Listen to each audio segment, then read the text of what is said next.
नमस्ते दोस्तों, amazing facts को जानने के लिए चैनल को लाइक, सब्सक्राइब और शेयर कीजिएगा और इस चैनल पे बने रहिएगा। 2025 की शुरुआत होने से पहले ही कावासाकी वालों ने नए साल की शुरुआत कर दी है। कावासाकी में एक नई बाइक आई हुई है, कावासाकी निंजा 1100 SX, और एक और मॉडल है इसमें 1100 SX SE। ये दोनों मॉडल सेम है। ये दोनों मॉडल में कोई ज़्यादा डिफरेंस नहीं है, तो अलग अलग बताने का कोई ज़रूरत नहीं है, क्योंकि ये दोनों मॉडल एक स्पोर्ट्स टूरर सेगमेंट बाइक है। दोनों मॉडल का power BHP A to Z same है। तो जैसे ही कावासाकी निंजा SX है वैसे ही सेम टू सेम SE है। देखने में भी सारा कुछ A to Z bike same है, बस एक अलग एक मॉडल नंबर बस दे चुका है, ज़्यादा कोई डिफरेंस नहीं है। तो चलिए बताते हैं आपको। कावासाकी निंजा 1100 SX एक 1100 सीसी की बाइक है जो इनलाइन 4 सिलेंडर की है, और इसका BHP 136 BHP है एट 9000 RPM। और पुराना मॉडल था 2022-23, उसमें 140 BHP था, लेकिन इसमें पावर थोड़ा सा ड्रॉप आउट किया, 136 BHP कर दिया। हालांकि निंजा 1000 से कम BHP है, निंजा 1000 का 160 BHP है, लेकिन इसमें 1100 SX में आपका 136 BHP है। लेकिन ये एक स्पोर्ट्स टूरर सेगमेंट है, जिसको बाइक को एक स्पोर्ट्स की नज़र से भी देखना है और टूर की भी नज़र से देखना है, तो ये बाइक पे आराम से जा सकते हैं, क्योंकि बाइक एक इसके स्पोर्ट्स सेगमेंट में भी आती है और एक टूरर सेगमेंट में भी आती है। क्योंकि ये बाइक में पावर भी बहुत बढ़िया है, और ये बाइक टूर करने के लिए भी बेस्ट है, क्योंकि इसमें पिलियन की सीट पे आराम से लगेज को लोड कर सकते हैं और पूरा पिलियन वगैरह यूज़ करके एक अच्छा तरीका से सजा के आप बाइक को टूर कर सकते हैं। तो ये बाइक एज यूजुअल आपको सबको पता है कि कावासाकी वालों ने हमेशा ब्रेम्बो के ब्रेक्स दिए हैं और ओइलिन्स के सस्पेंशन दिए हैं। अगर आप इसके फ्रंट टायर पे आते हैं तो डुअल डिस्क है 300 mm का, और आपका रियर में 260 mm का रियर डिस्क है विद डुअल चैनल ABS है। फ्रंट टायर आपका 120/70/17 है और रियर टायर 190/50/17 है। तो पीछे का टायर काफ़ी ही ब्रॉड है और बेस्ट है। कावासाकी इंडियन मार्केट में इसलिए चल जाती है क्योंकि इसका जो बजट है ना वो इंडियन मार्केट को सह लेता है। एक हिसाब से आदमी लोग अफोर्ड कर सकता है कावासाकी को इन कंपैरिजन टू यामाहा और BMW। लेकिन कावासाकी, और सबसे प्लस पॉइंट है कि कावासाकी वालों का जो पार्ट्स है ना वो नॉर्मल आप दिल्ली या मुंबई या कहीं भी टूर कर रहे हैं या कहीं भी जा रहे थे एज यूजुअल आपको मिल जाता है, कंपैरिजन टू आपका यामाहा के R1 और BMW के हिसाब से। तो कावासाकी ठीक है इंडियन मार्केट में और अच्छे तरीके से चल रहा है। LED हेडलाइट्स है, टेल लाइट्स है, टर्न लाइट्स है, इंडिकेटर्स वगैरह सारा कुछ ऑल टोटल LED है। इसका TFT कंसोल भी बहुत ज़्यादा अच्छे तरीके से बनाया गया है, और इसमें स्मार्टफोन की कनेक्टिविटी दी गई है और एड वॉइस कंट्रोल भी दिया गया है। अपने वॉइस से भी आप इस बाइक को कंट्रोल कर सकते हैं।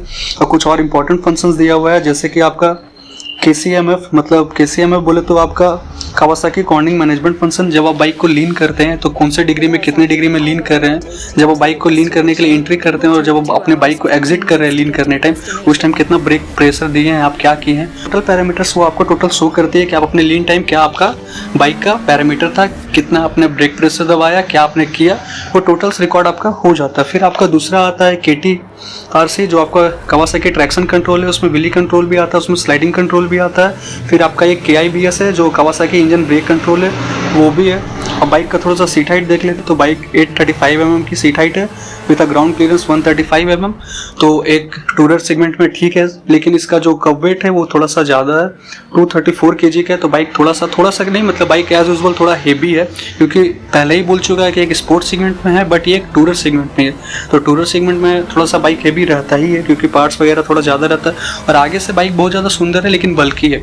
आगे से ही आपका इसका ढांचा अगर फ्रेमिंग देखेंगे तो इसका फ्रेमिंग आगे से बहुत ज़्यादा हेवी है, बहुत ज़्यादा ब्रॉड है। और यही same as usual as a function, total fairing वगैरह, लुक्स वगैरह टोटल 1100 SX SE सेम है। वो भी एक स्पोर्ट्स टूरर सेगमेंट बाइक है और एज यूजुअल सेम है।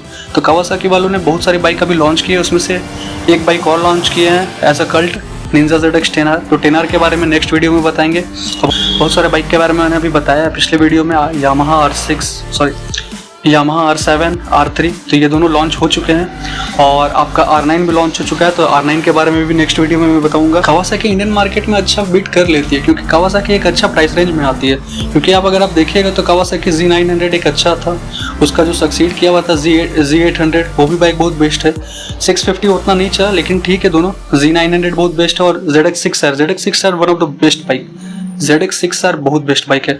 और ये सब बाइक अगर आप ले रहे हैं तो माइलेज को तो आप भूल जाइए, क्योंकि ये सब बाइक आप बोलिएगा कि आपको माइलेज चाहिए तो फिर आप समझ रहे कि आपसे बड़ा बेवकूफ़ कोई नहीं होगा, क्योंकि बाइक में माइलेज नहीं, फ्यूल डलाइए बढ़ते जाइए, फ्यूल डलाइए और चलते जाइए। कोई लॉन्ग टूर के लिए बहुत बेस्ट बाइक है, लॉन्ग टूर हमेशा करना चाहिए। और इस बाइक को एज और इस बाइक को लेना चाहिए। हाँ, इस बाइक को लेना चाहिए जिसको स्पोर्ट्स और टूरर दोनों पसंद है। स्पोर्ट्स टूरर सेगमेंट में बाइक बहुत बेस्ट है।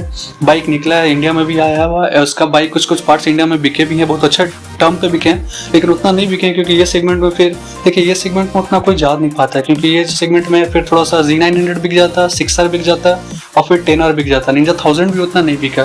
तो निंजा 1000 और निंजा 1100 SX और SX SE ये तीनों एक ही मॉडल है, एक ही टाइप के बाइक है, बस 1000 थोड़ा सा पावर BHP ज़्यादा है और थोड़ा सा टूरर सेगमेंट से हट के है। बाकी ये टूरर और स्पोर्ट्स सेगमेंट बोथ है, दोनों है। तो ठीक है, बाकी आप लोग किस बाइक पे जाना चाहते हैं। बहुत अच्छे तरीके से बनाया गया बाइक को, बाइक बेस्ट है, बाइक पे जाना चाहिए, इस बाइक पे जाना चाहिए।